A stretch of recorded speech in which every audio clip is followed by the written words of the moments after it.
All right, so this video you're about to watch is actually a private training from our Klaviyo School Group. So as you can see, there's over 40 modules of email marketing training, everything from design, deliverability, email flows, pop-ups, you name it, it's all inside of this course. We also have a community with over 100 people where you can get answers to any questions you have related to email marketing. So if you want access to this, it's 100% free. Just click the link below. You can get access to it right now. Otherwise, hope you enjoy. In this training, I'm going to run you through how to perform effective A/B testing for your brand. Now, the key to A/B testing and the science behind it is performing high leverage testing and coming up with a strategy where you can consistently perform high leverage testing. So there are 3 factors I want you to think about when you're developing a high leverage testing strategy. Number 1, what you run your A/B tests on. So for instance, your pop-up, your welcome flow, your campaigns. Number 2, the variable you're testing. So are you testing email content, the flow order, the hero section, the button copy, whatever it is. Number 3 is the metric you use to measure the outcome. So are you measuring with the open rate performance, the click rate performance, the conversion rate, etc. Now, when it comes to what you should actually be A/B testing, well, A/B testing is obviously a very important tool that you can leverage if it's done correctly. Big emphasis on that, right? So you won't get your emails perfect the first time. So when you set up your flows, you might think, okay, you've built a perfect flow structure, but really you should think of that as your first draft of the flows. And the way to optimize and get amazing flows, amazing campaigns is through A/B testing to find out which content, which pieces of copy, the flow structure that actually works best for your brand and drives the most conversions. Because we like to say data-driven decisions is key, rather than going with your gut feeling. So building out a flow based on gut feeling is great, but using data to find out the actual content that converts and drives the biggest conversions is going to be key rather than gut feeling. So it's important you focus on high leverage testing inside of your account for the biggest ROI on your time, because there's thousands of things to test in your account, but there's really only 10 or so things that actually matter and are actually going to move the needle. So I'm going to jump into that now. Now, the best things to run A/B tests on. So as a general rule, automations with the most traffic are going to be the best things to test. The reason why is because A, they're more important automations because lots of subscribers are going through them. So more people are seeing them. So it's crucial that they're set up correctly and they're optimized. And B, you get results much quicker because the sample size is much larger. So to actually get significant statistical significance, there needs to be lots of traffic going through so you can get results quickly. If you only have 100 people going through a flow, it could take months on end to actually find out which A/B test outperforms, right? So it's very important that you test things with lots of traffic so you can get results quickly and you can make decisions and optimize at a quick rate. You also want to note that it's even better if these automations usually result in conversion events. So most of the time, these will be your website pop-up, your welcome emails, your abandoned cart emails, your browser abandonment emails. It's also important to not waste time testing random things with little impact. So things like your subject line on your third customer thank you email. Yes, you may get some data, but it's nowhere near as important as testing your welcome flow. When it comes to variables to test, you need to decide obviously which variables you're going to be testing. Now, this is where a lot of brands and a lot of agencies go wrong with their testing strategy because they focus on low leverage tests that don't really move the needle.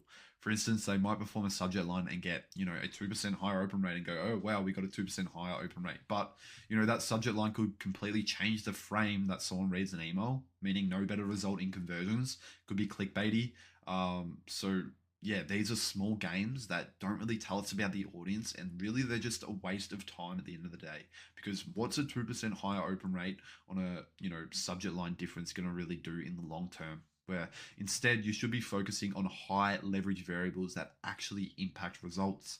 These are going to be things like welcome flow content, abandoned cart discount timing, your pop-up offers, your sales strategies, right? So here's a chart of low leverage versus high leverage variables, and I want you to stick to the things on the right side and avoid the things on the left side. So your low leverage variables are going to be your subject lines, button color, minor copy edits within the email body, one-off campaign subject line versus pre-header tests, minor little design tweaks and changes, and running tests on those things. Whereas the high leverage variables that are actually going to drive long-term results and are going to influence your entire messaging is going to be your welcome and your abandonment flows content, the discount timing, your discount types and your discount offers, the send times and send days, your flow orders, your product versus category CDAs. So if you have multiple products in different categories, running a test on sending them to a product CDA versus a category CDA, seeing what gets better clicks, seeing what gets better placed orders, campaign content, and plain text versus design emails. These are all high leverage variables that you can apply across all areas of your marketing, where these are just single tests that you run that don't really tell you much about anything, and you might get a 1% incremental, but that's really not going to move the needle at the end of the day. So that is pretty much everything in terms of A/B testing intros. Now I'm going to walk through pop-up A/B testing, the best test to run on your flows, and also the best test to run on your campaigns. I'll see you in those videos. Rightio, let's talk about pop-up A/B tests and how to plan an effective pop-up strategy. So testing your website pop-up is going to be crucial for increasing the speed of your email list growth. In my opinion, this is the highest leverage A/B test that you can be running. You should at all times be running an A/B test on this pop-up strategy, as a 1 to 2% incremental increase can result in thousands of more people going through your email flows and signing up to your email list on a yearly basis, which can result in hundreds of thousands of extra dollars in revenue. So it is crucial that you're optimizing your website pop-up and you're aiming for 10% submit rate. And even if you're at 10% submit rate, you should still be pushing further, as every single little percent is going to have an incremental long-term compounding effect on your growth rate. So when it comes to running A/B tests on your pop-up, in order, these are the 5 highest leverage, highest impact tests to be running. Starting off with the offer. This is obviously going to be the highest leverage test, and it's the most important thing to get right. So we suggest testing this early on. First thing you should test is the offer, and really finding an offer that your shoppers love. So here's an example of what the testing would look like on an offer. So you can see this example with this brand. We did want a free gift with your first order. So enter your details to receive a free sunglasses cleaning kit. And then the second test was against a percentage discount of 10% off. So these were the 2 options that work best with this brand, with their margins and the strategy. So these were the 2 tests we ran, and really important, whatever offers you have available. Obviously, if a certain offer like free shipping isn't, viable for you guys, you wouldn't run that test. So only test offers that actually going to work for your brand long term. And then you can actually calculate which offer is going to get a higher submit rate and more people through. Keep in mind, you will need to segment the welcome flow based on which offer you recommend. So obviously tagging them on which one they signed up to, and then sending them down that different flow path. So I would recommend doing this before you set up all your flows. And actually what you can do is just have a different first email, right? And then for the first sort of week or 2, if you have a lot of traffic coming through, you're getting data on, okay, which welcome flow is going to be better based on the submit rate. And then you go ahead and build out that welcome flow based on whichever offer outperforms. Your second best and second highest leverage test is going to be the form type. So I recommend spending a couple weeks testing between, the standard form versus the mystery discount versus the click to reveal and the micro commitment form types to really see which one outperforms and is going to be your best bet. So for this instance, there was a classic form that they had existing. So we ran that. You can see want 15% off your first order with name and email to sign up, and then upgrade to SMS, and then you're in, save 15% off. Versus the mystery discount form. So we actually ran this. Okay, would you like a mystery discount? Here's your discount and want to upgrade. So you can see, running these form type tests is going to be crucial again. So obviously testing classic form versus mystery discount, the mystery discount versus micro commitment, and so on. In my opinion, you can actually skip the classic form, as with all the accounts we work with, the classic form rarely outperforms the mystery discount or the micro commitment. So start with your mystery discount and your micro commitment as your first form type test. Next thing is going to be on your PC, so on the computer pop-up, and this is going to be site image versus no site image. So this is a great form test to run, and this can actually result in a couple % conversion difference. So definitely worth testing. So you can see they have a site image versus this one's just a full page no site image. The next high leverage test to run is the copy. So in this case, we did a question versus statement for their headline. So want 15% off your first order versus here's 15% off your first order.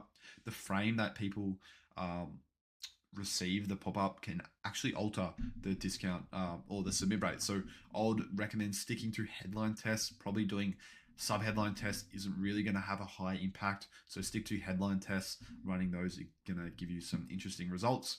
Lastly, here you can actually run firing time tests. So you should be testing what time it fires. So every audience is going to be different. Some shoppers don't mind pop-ups, but some absolutely hate pop-ups. So it's important to find a delay time that works for your brand. In this case, we did short delay versus long delay. So we did 10 seconds versus 30 seconds. However, important to note with your time delay tests, although let's just say long delay gets 30 seconds gets a higher submit rate, but less people actually see that because a lot of people click off the site before they click. So you need to calculate the total signups versus each one, because that's going to be the best metric to assess which performs best.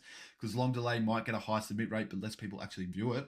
And then short delay gets a lower submit rate, but more people actually sign up because more people view it. So important to use the metric that you're assessing is total signups for this test in particular. So that is pretty much it with pop-up form testing. Nice and simple. Stick to high leverage tests. Run this frequently in the account and only start a new test once you get statistical significance on that existing test. The more traffic you have coming through, the quicker the results are going to be. So that is going to help with that performance. But like I said, 1%, 2% differences result in thousands of new signups on a long time frame. So make sure you're running these tests at all times. This is going to be crucial for your email marketing success. Thanks for watching, and I'll see you in Flow A/B testing. Okay, let's talk about testing your email flows. Now, here are some tips before we jump into the exact test you should run. Number one, you should roll out your testing gradually. So obviously you don't want to test everything at once. You want to focus on 1 to 2 big changes, like adding an extra email to a flow or delaying an offer. This way you can actually attribute improvements to a specific tweak, especially when you're testing one email. Test one variable rather than testing, multiple different things, as it's hard to actually track sort of what made the improvement over time. So tip number 2 is keeping brand consistency. So throughout your testing, and although you're testing different angles, different messaging, different sort of offers, you want to ensure your tone, the visuals, and the promise, they all match your overall brand identity. This builds trust from the get-go. Although you are trying to find data about your audience and what sort of messaging and offers and structure you should be running, you don't want to steer away from that overall arching brand theme. Number 3 here is iterate and document. So no agencies or no brands that I talk to actually document their A/B tests. So this is very important. You want to actually record the results of each test to inform future decisions. So we like to use a Google Sheet, and I'll actually give you access to this so you can create your own sort of setup. But this is how it looks. There's a bunch of different columns with each different thing. So whenever we set up a test, we actually record the test, because Klaviyo doesn't really have a good structure, a documenting structure for A/B tests. You can't really, have an overall look at the test you're running and what the results are and the learnings from each test. So in this tracker sheet, you can see it is super helpful for just having a more of a bird's eye look at the A/B testing results. So you've got name of the test date, the test variable, the 2 variation types, the metric you're measuring, the results of the 2 variations, your learnings, and then the next steps. So ideally, you fill this out, and it gives you a really good understanding of what test worked well, what actually got a result, and what you learned from that test, and how you're going to apply it to the rest of your marketing, or what the next test is going to be now that you've found a new winner. All right, let's jump more into the specifics now of Flow A/B testing. So also want to preface here that the reason why testing is so important is because you won't get your flows perfect the first time. You need to think as your first, setup of your flows. That is your first draft, and they're the worst your flows will ever be. And the way they improve is by testing them. So obviously you need to constantly A/B test to find out which content, which copy and flow structure works best. Because at the moment, you're going off gut feeling when you're building out your flows from scratch. You're going off gut feeling on what you think will convert best. You don't actually know until you perform and run these testings, right? So here are the 4 highest leverage A/B tests to perform in your flows. It's going to be your flow order. So the way your flow is structured, obviously what email and what time you're sending that email. So are you sending a discount reminder in email 4 or email 6 or email 8? And with your abandoned cart, are you offering a discount in the first email reminder, or are you waiting till the 3rd email?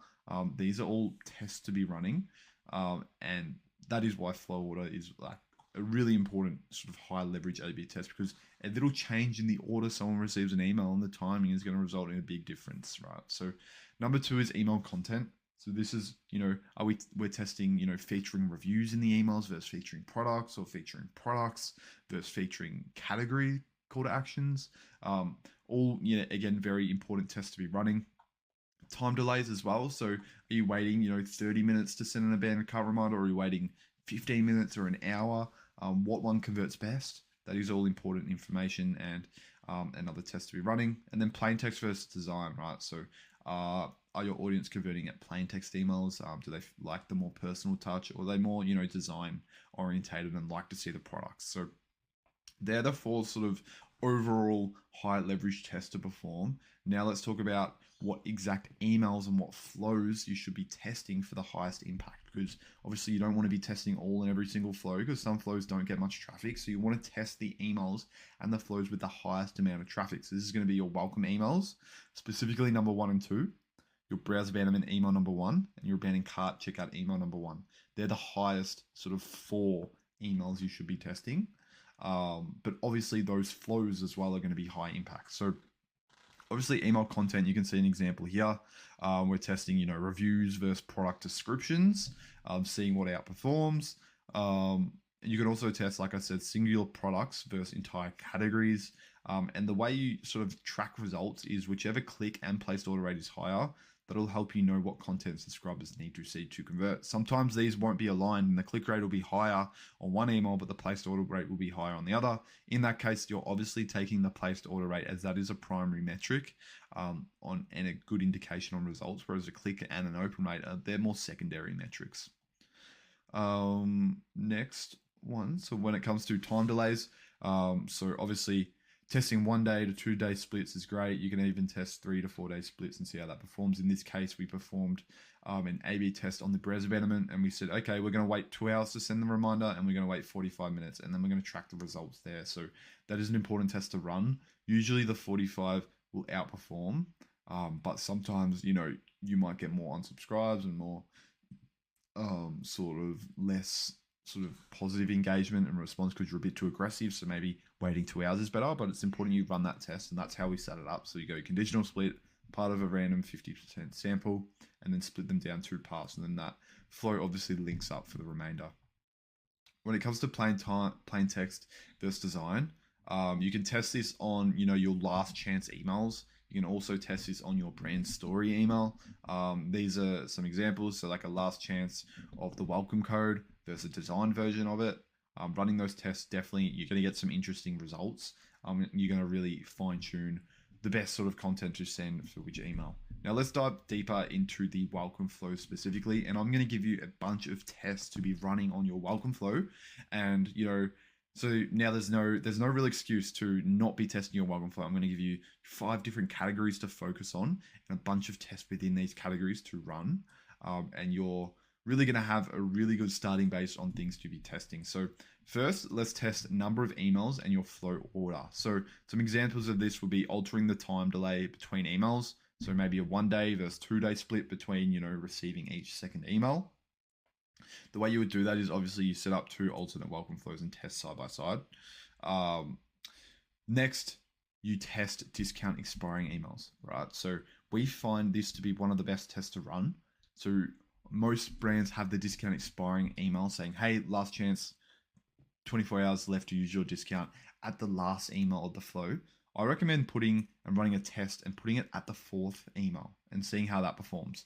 Okay, so having a bit of urgency earlier on in the welcome flow may convert more subscribers. So you can run that test and see how it goes. And what you want to look for is, are more touch points early on increasing conversions, or are they leading to unsubscribes? Do they like lots of emails day after day, or do they need sort of 2 to 3 days in between because, too many touch points early on? And then does waiting longer between emails reduce the momentum? So they're sort of the indications you want to look for. And obviously you're looking at placed order rate as your metric there.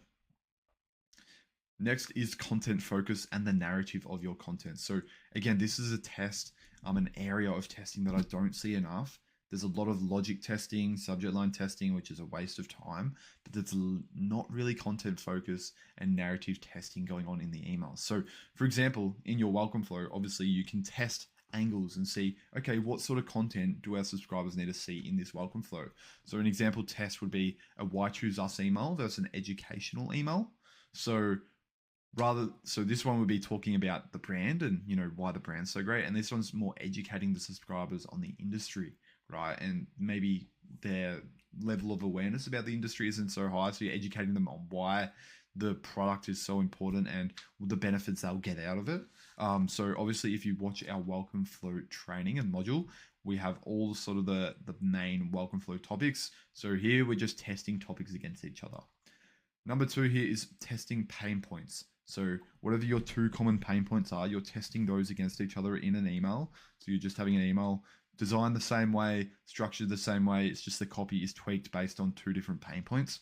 So for this example, it'd be, for a fitness brand, you'd be testing the pain point of people of weight loss and how hard it is to lose weight if they sell, supplements or something like that. And then the second pain point you'd be testing is how hard it is to gain muscle, right? So they're 2 different pain points in the same industry. And then you're tracking and seeing, okay, which pain point are people resonating with? And then you're going to use that across all your messaging, because if 90% of your audience struggles with putting on muscle, you're not going to talk about weight loss, right? So running this test in your welcome flow is going to really give a good indication on what outperforms in this scenario. Next is your brand story structure. So what you want to look for is, are your subscribers dropping off when there's too much brand story or too little brand story background? Do they resonate with your story? So yeah, coming up with different versions of your brand story and seeing how you can get better resonation. And you're really going to track click and placed order rates to see, are people engaging with the brand story, and do we need to tweak it, and do we need to come up with sort of a better deeper sort of research and meaning behind the brand. Another thing you want to look for is which themes resonate most with new subscribers and what is going to prompt them to click or purchase. So this is the overall sort of theme you're sort of keeping in mind when you are focusing on content and you're focusing on fine-tuning the narrative in your welcome flow. Next, I want to talk about social proof and objection handling. And again, another great test to be running. So an example here, you'd be testing customer reviews versus influencer endorsements. So what you want to look for is like, what types of social proof are resonating most? So is it going to be customer quotes about the product? Is it going to be influencer endorsements about the products? Or is it star ratings?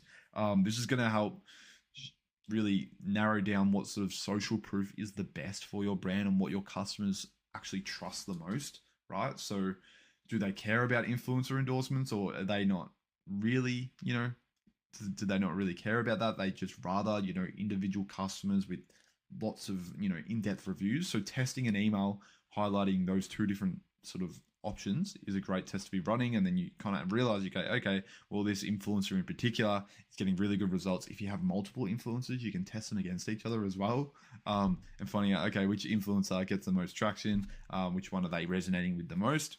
You also want to address common hesitations, like sizing, return policies, or shipping costs. You can run tests on those, and you want to look for, are your potential buyers, are they clicking on the frequently asked questions or policy links? This is going to give you a good indication on sort of what are the frequently asked questions, and you can actually test frequently asked questions against each other and see which ones are the most commonly, clicked on. And that's going to give you an indication on what are the hesitations people have before they're purchasing. Next is the call to action strategy. Now, again, this is super important. So some examples of testing the call to action strategy is, going a single call to action per email versus a multiple call to action per email. And here you're highlighting different products or resources. So, is that one call to action at the bottom works best, or is it having multiple going to different products or different resources? Usually the single will outperform, but if your brand has multiple different sort of target markets and not every call to action is going to resonate, then having multiple there might be the better option, but you're not going to know without testing. Another test to run with your call to actions is singular products versus categories. So it's saying shop now or shop, this certain category. That's going to give you a good indication on what's getting, better placed order rates based on where you're taking them to on your links. You want to look for which call to actions obviously drive the highest clicks and conversions, and you want to find out, do customers convert more when they're driven to a product page or a category page. Very important test to be running, and this can be applied to your campaigns, to all your other flows, and to other marketing messages across your channels. Next is plain text versus design. Obviously, what I recommend testing is your plain text versus design on your first welcome email. So the first email you run, test a plain text and test the design, see what resonates best, see what gets the most conversions. You'll be surprised, plain text can outperform the design in the first welcome email, especially if it's coming from the founder and people are resonating with that founder. You also want to test your plain text versus design on your brand story email, seeing, are people resonating more with the plain text from the founder? Does it driving more conversions than a designed email? So they're two areas you can run that test. So obviously the whole goal here, and as you keep testing and optimizing the welcome flow over time, what will happen is you'll begin to craft what we like to call the golden welcome flow for your brand. And obviously you're tracking all of this and you're getting really good data on what do your customers need to see to convert. And these tests here are obviously the highest leverage tests that give you answers and direct important answers about your list. And tailoring this over time, it can take, a couple months on end to really fine tune this flow, but you'll be so thankful at the end of it, because we've seen, brands go from a 5% conversion rate on their welcome flow to over a 20% conversion rate on their welcome flow, just by optimizing and testing and knowing about their audience. The next sort of flows I want to cover is abandonment flow testing. So I'm going to show you what the best tests to run on your abandonment flows are.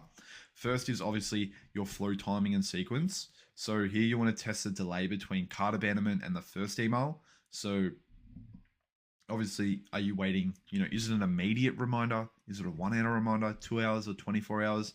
Like we showed you above, if we just scroll up, this is what it would look like. Time delays, obviously it looks something like this, where you're split randomly on your cart abandonment or your browser abandonment as well, and you're doing a test like that, and then you're tracking, the open, the click, and the placeholder. Obviously your placeholder is going to be the primary metric. Another test for your flows, your abandonment flows, is 2 emails in the first 24 hours versus 1 email. Okay, so is the more aggressive approach resulting more conversions? That's something I definitely recommend testing, because a lot of the time 2 emails in that first 24 hours is going to be a great chance to remind them and get them over the edge. But sometimes it doesn't really get a better result. So it's important you are testing that. And what you want to look for is, do immediate sends drive higher conversions, or, is it more, are you kind of annoying them and you're not really driving any better conversions? And do 2 emails in the first 24 hours drive more conversions than 1 email?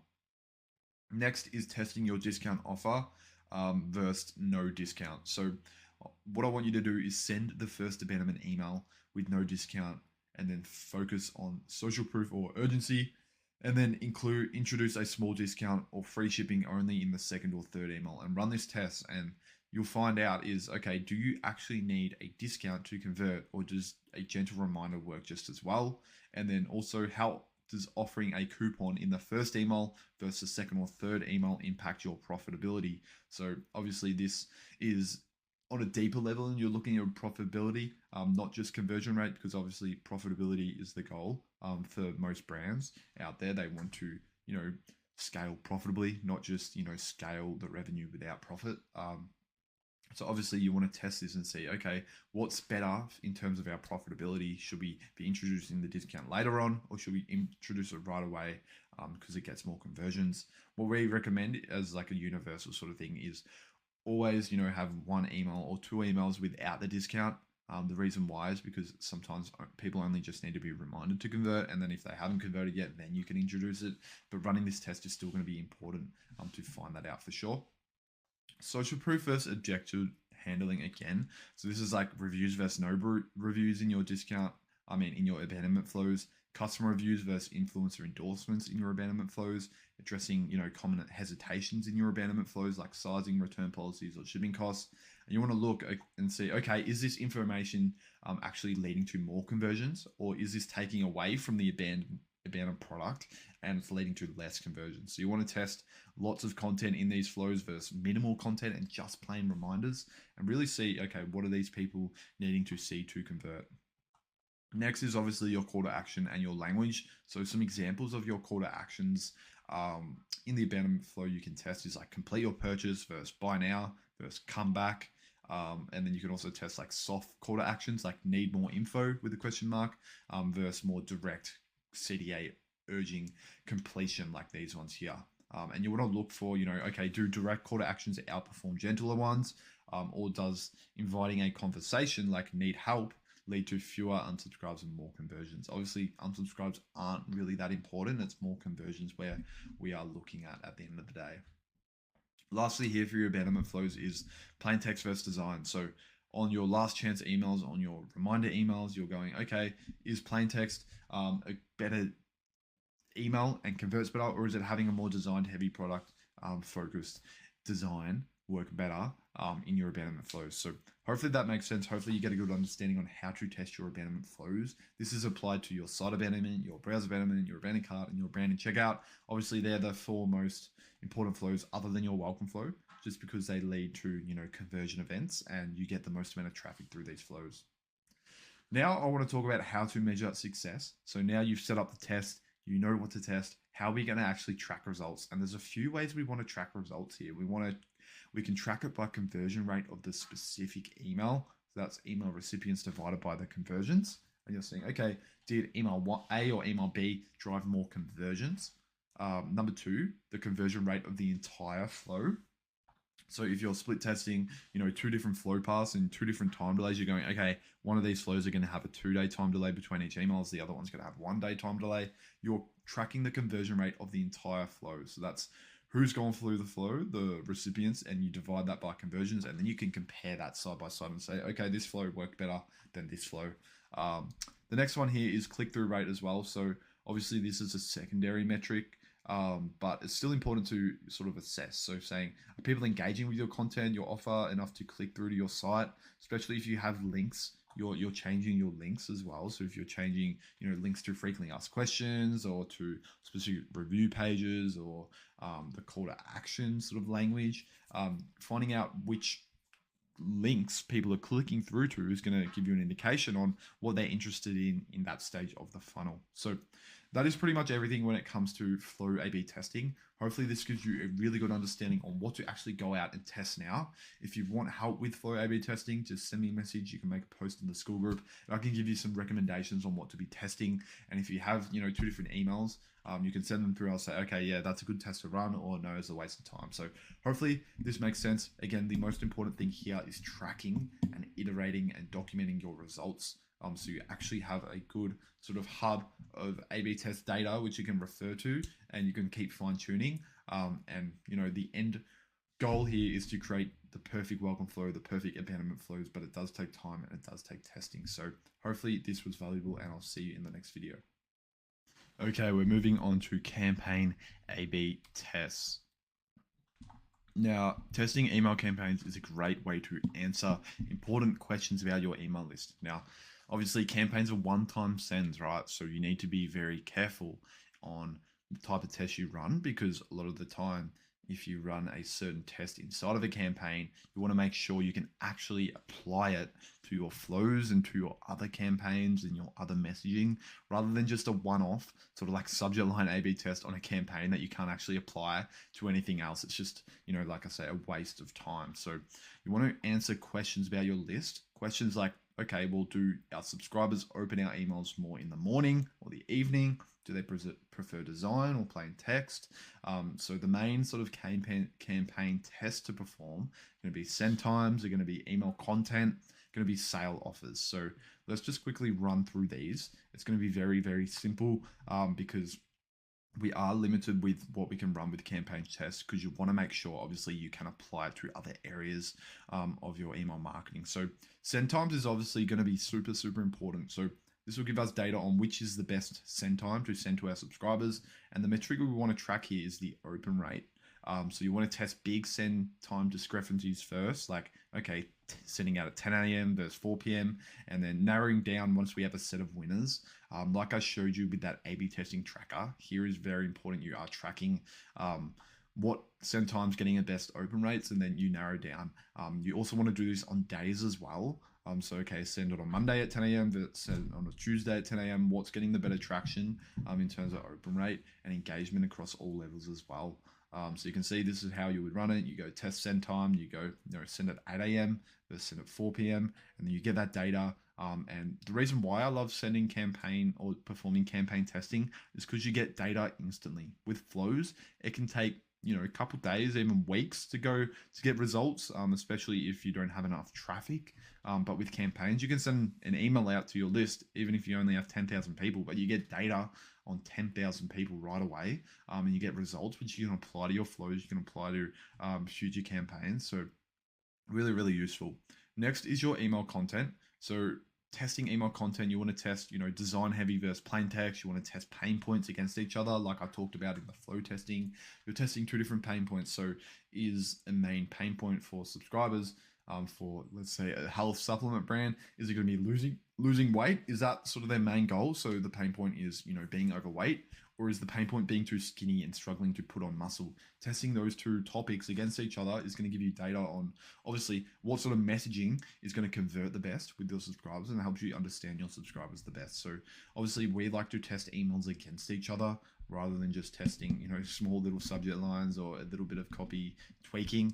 Testing whole emails against each other and finding out what angles and what sort of content converts best is going to be really, really crucial for fine-tuning your messaging. Also testing reviews versus product descriptions, performing call to action tests. So going, okay, shop now, or come back, or try this, all these call to actions, finding out what's sort of the best call to actions. Are soft call to actions converting better, or is it more hard, firm call to actions? Lastly, here is discount offers. So what you can actually do, and what I don't see enough brands doing, is split testing discount types in their campaigns. So all you have to do is simply create 2 emails with 2 different offers, 2 different discount codes. So just set up in Shopify, and then you send out that campaign with that A/B test, and then you just calculate which campaign returned more profit. So maybe you test a 10% off versus a $10 off, and you set up 2 different codes, and then you look and say, okay, well, more people use this code and resulted in more revenue, but with this code here for the dollar amount off, it actually resulted in more profit. So then you go, okay, well, we're going to do the dollar amount off for future, because we get actually more profit from this sale rather than the percentage. And because it's the same email, just different offer amounts, it's really good data and useful data to apply to your future sales. So for your Black Friday, for Mother's Day, Father's Day, Christmas sales, whatever it is, running these tests now and during your campaigns is going to give you really good insight on what sales are best. So another example is like you run a free shipping versus a discount, or a buy one get one versus free shipping, or bundles versus percentage off. The options there are pretty limitless, but there you have it. There is the campaign A/B testing. Super simple. Like I said, you test your campaigns, you test things that you can actually apply to other areas of your marketing, rather than just testing one-off things that probably you can't use for future. So you're not testing subject lines, you're not testing random button color or something like that. You're testing send times, email content, you're testing emails against each other, you're testing discount offers. You're really seeing what sort of messaging is converting best, and then obviously you apply that to your future campaigns and your flows. A really good way to get quick data from your audience. So that is pretty much everything with A/B testing. Hopefully you learned a lot of things about A/B testing. We do things a little bit differently. Our philosophy is a little bit different, but we've seen amazing results based on what we do. So if you have any further questions about A/B testing, just obviously send me a message in the school group. I'll be sure to reply. But yeah, I'm excited to see how you guys go. A/B testing is one of the most underutilized areas of email marketing. So I'm on a mission to bring it back and make it one of the core sort of components of a successful email strategy, because I know how valuable it can be. So hopefully this was helpful, and I'll see you in the next modules.